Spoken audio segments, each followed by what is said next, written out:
Hello friends, welcome to Third Stall Garage. My name is Doug. This channel playlist is about the restoration of a 66 Beetle convertible named Hendrick. This will be episode 16. Episode 15 was about welding on this patch for the rear passenger quarter panel. I had to look to just figure out which side this was. And everything was going great until suddenly it wasn't. And our seam had sucked itself in significantly, and we've got a major gap right there that I wasn't able to stop from happening. So episode 16, this episode is going to be about trying to figure out how to repair that. The goal being we weld down this seam, blend it in, and you can't see that it was there at all, and it needs very, very little fill to smooth it out. Right now we need way too much fill, so stick around and let's see what we do to try to fix this. Thanks for being part of Third Stall. If you'd be willing, hit the thumbs up, give it a like. If you've got a question, post it below. Have a great day.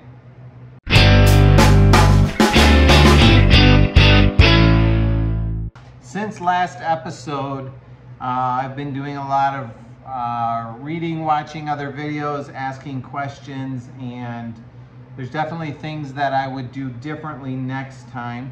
I think my plan of attack for fixing this one is to weld off the surface of the welds while not trying to get it too hot, just to remove as much material as I can. And then I think I'm going to try to get my, what do you call those metal blocks you pound against? I forget what they're called right now. Behind there as much as I can. And then I'm going to pound on this with a hammer, which I think is a form of plenishing, to see if I can get this weld surface to relax and pull out. My theory is that when I welded down the middle of this, imagine that there's a weld on the top.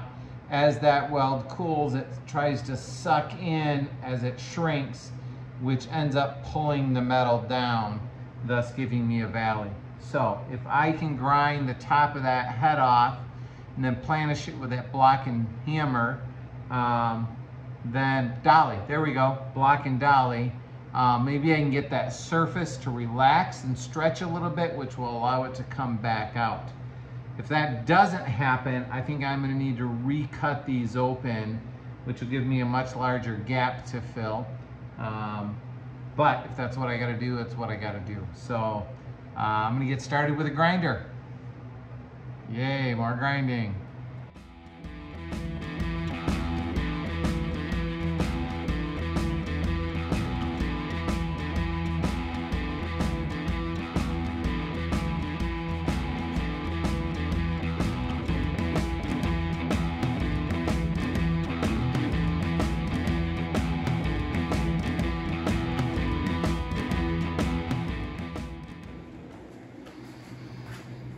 I am not able to get my hand down inside here very well because that track is in the way.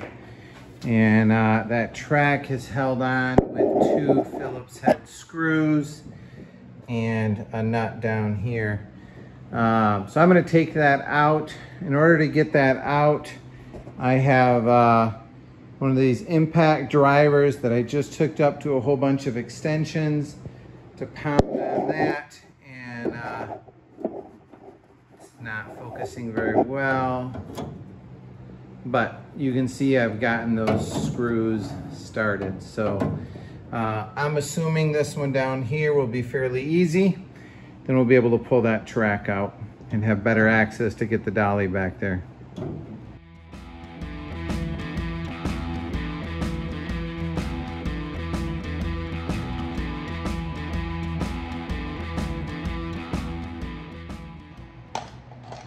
All right, so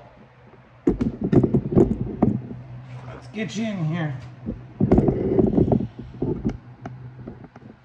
Again, I just want to remind you, we are in the learning process of trying to get this right. So I have recut this open from here all the way down to here. So these are now loose from each other. So my goal will be now to get these back out by pushing on the back or whatever to where I want them to be, and then just do a way better job welding them together. So we'll hopefully not end up in the same situation we were in before, but we'll end up with a nice, beautifully smooth quarter panel. You may know of a far better way to do this. If so, feel free to post a comment below. But right now I'm just trying to pull these two edges back out a little bit. So I've installed a welding clamp. These are just cheap clamps. You can get them from Harbor Freight. I had them around. Basically, this tab goes through the joint. Then on the back side, you stick this little bar behind it and clamps it on like such. And I'm just doing that to give me a way to grab onto this. Then I'm just hooking it and giving a little pull to kind of, particularly that bottom patch, to get it to come forward just a little bit. And then just checking my curve, and it's better. It's really good there. It's pretty good there. It's decent there. Down here I've got my patch is further in than my quarter, so I need to pull the bottom in. So I'm just gonna keep messing with this, trying to get it straight again, and then we'll try welding. So I'm gonna keep dinking with it off camera. Hello friends, it is quite a bit of time since I worked on the Beetle again. So I think where we left off, I was trying to pull this joint back out because it had puckered in. So tonight we hope to start welding this joint back together. I've been hammering and dollying. Here's my little hammer and dolly. I can't access the back very well to hammer from there, so I've been putting the dolly inside the back and then tapping on it this way, trying to get this to be more smooth, and it's pretty good through here. I start to get a few ripples in this area again. The other area that I'm working on is, I'll try to backlight this. So hopefully you can see maybe right here by my finger where the light's shining through on that gap.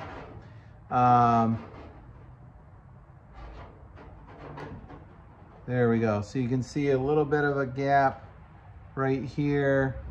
It's hard to tell on the camera. From what I can see on the camera, it looks worse than it does in real life. It's like less than a 1/16, but as I move along, you can see, yeah, some light behind it.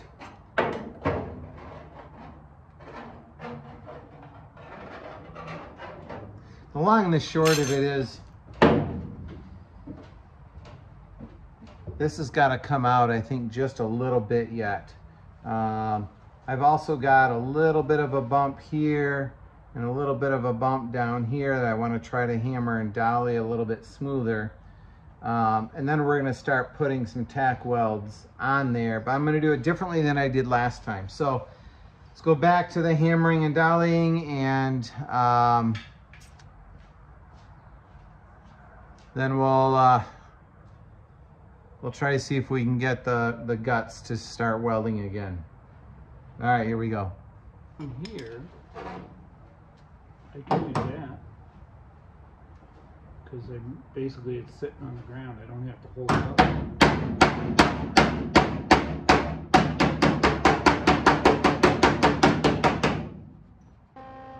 So I think this is what we're gonna try.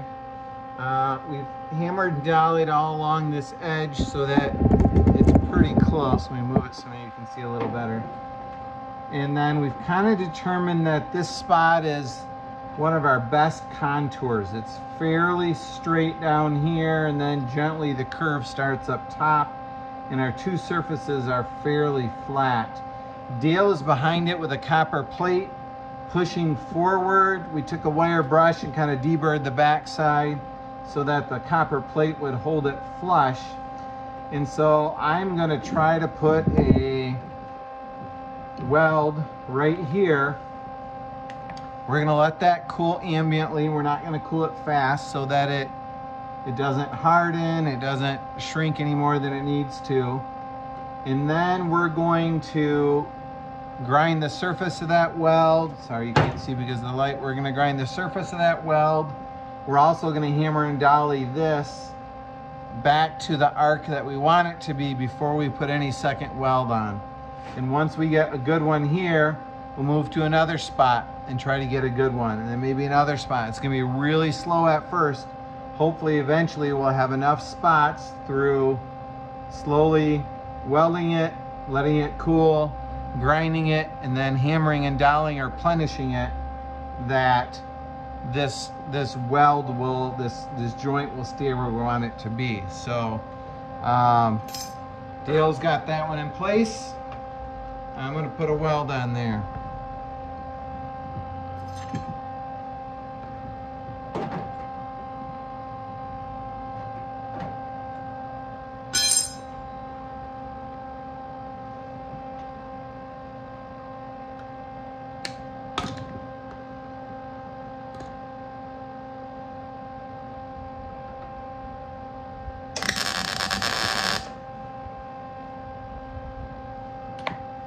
So the first weld is in there. It's a little warm yet. Focus camera right there. So, Dale, did you release the pressure off the back? I just did. So, that one's not sticking very proud, but I'm gonna lightly grind that down, and then we're gonna, there's not even much to grind there. And then we're gonna recheck the arc on it here. See how, it does not look like it sucked it down much at all. So one by one, if we're really careful, maybe that's the magic. Well, yeah, that's the secret in the sauce, as opposed to last time where I just went bzz, bzz, bzz, bzz, bzz, and quick cooled them all. So let's lightly touch this one up, or clean it up.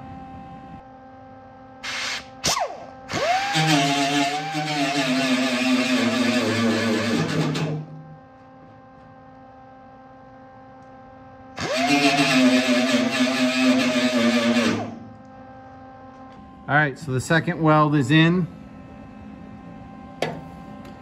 and it's pretty much cool. So now I'm gonna dress that a little bit, maybe dress that one down just a touch more.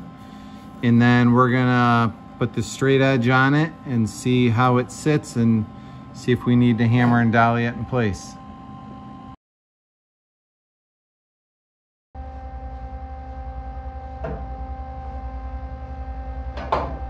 All right, time to check our work a little bit. I'm gonna try to backlight it.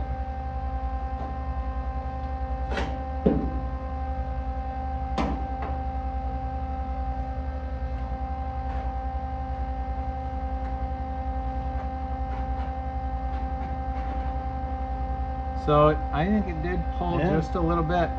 So we're starting to see right in this area here.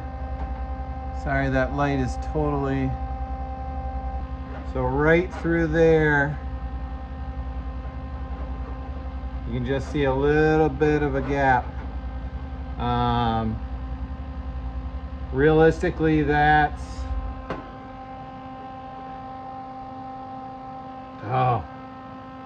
20 thousandths of an inch. There's not much, 30 thousandths of an inch of a gap there, but we're gonna put a dolly behind it. Like, that part's real good right there. I like the look of that.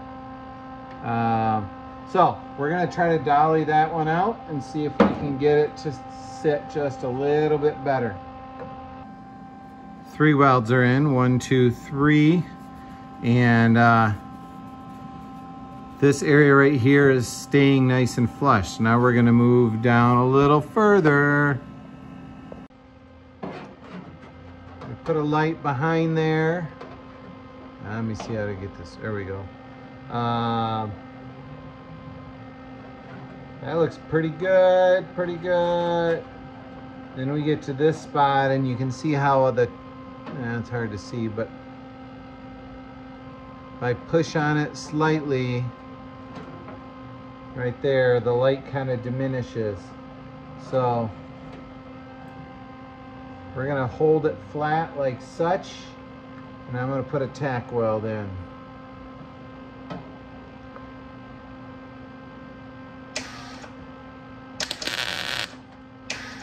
So we did one weld right here. I need to like stick it to my hand. And it sucked in just a little bit.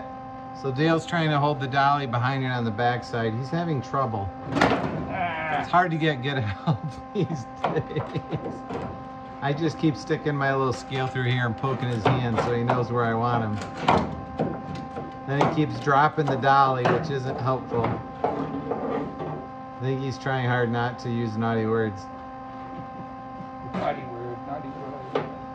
So our hope is that he can push on it from the back, flex this forward. I can hammer it, and that will smush that weld and pull this joint back out.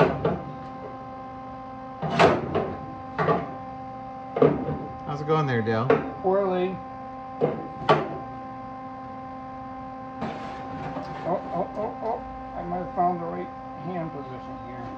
Here's where we are. We've got 1, 2, 3, 4, 5, 6, 7, 8, 9, 10, 11, 12, 13, 14, 15, 16. And the previous weld in. And it's pretty good. I don't know how well you can see that.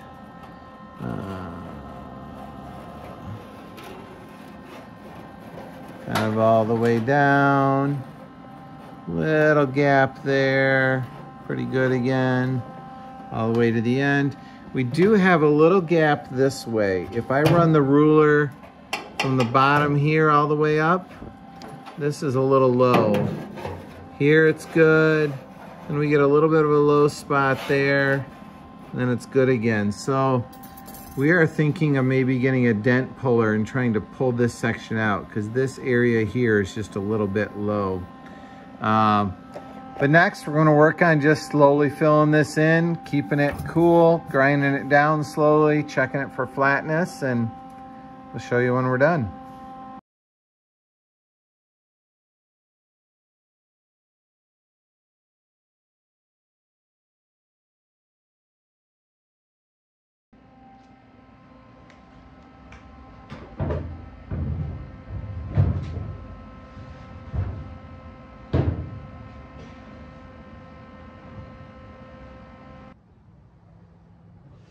So we're done, close to done welding this. It's a little wavier than we would like, but we'll get better at it. It's gonna need a skim coated Bondo. We're also gonna get a dent puller. There's a couple low spots right about here. We're gonna get one of those stud welder dent pullers to try to pull that. We'll tap down the high spots, and the rest is gonna have to be taken care of with a little body filler. Hindsight 2020, when we put this patch in, we lined up the bottom of the patch with the bottom of this edge, and I don't think we did that perfectly. So right now we're test fitting the door, making sure that this body line lines up really well, and then seeing if the bottom of our patch here lines up with the bottom of the door. If not, we may need to shim this down by adding a layer of sheet metal or a small, 1/8 inch by 3/4 inch piece of bar stock across there, weld it and grind it smooth, basically to thicken the bottom of this, because we want the sight line of the door to line up with the sight line of the quarter panel on the bottom. So we're gonna work on setting the door in place and seeing whether this lines up or not. We don't really want to try to reassemble the whole hinge, so we're gonna shim it with towels and strap it in place and get it right where we want it, and then we can do some measurements. All right, so we have the door in place. The line up here and on the top, I think, is really, really lined up well. So we've got a long straight edge on the door. And you can see we've got a gap all the way across the bottom here that we should not have. We want those to be the same. So Dale's holding that. I'm going to use my calipers and measure this gap. Obviously we don't need a calipers for that, but we are at about 160, 155 thousandths. So a little over 1/8 of an inch. Yeah, we're about the same down here. Great. So realistically, 1/8 of an inch with a little bit of an air gap in there is about the depth of the shim that we need. I think that is probably going to wrap up where this episode ends, and then we're going to maybe do another episode of finishing that bottom edge. But I'm glad that we test fit the door to find that out. Otherwise, it would have been, nobody would have noticed other than us, but I don't know, picky people would have noticed that there's a little bit more of a gap here over the running board than on the door. So remember, test fit, test fit, test fit. So friends, I think that's going to wrap up this episode of Third Stall Garage restoration of Hendrick, the 66 Beetle convertible. This episode's been a long time in the works, and it's probably because I work at a summer youth camp and I am not at home much in the summer, and Dale's a teacher. He's taking some trips, and we hope to get back into our regular Wednesday night work times on this coming up soon, and hopefully you'll see some more content coming out. There is my first ever attempt at welding a quarter panel. Yeah, give myself a C+. It's doable.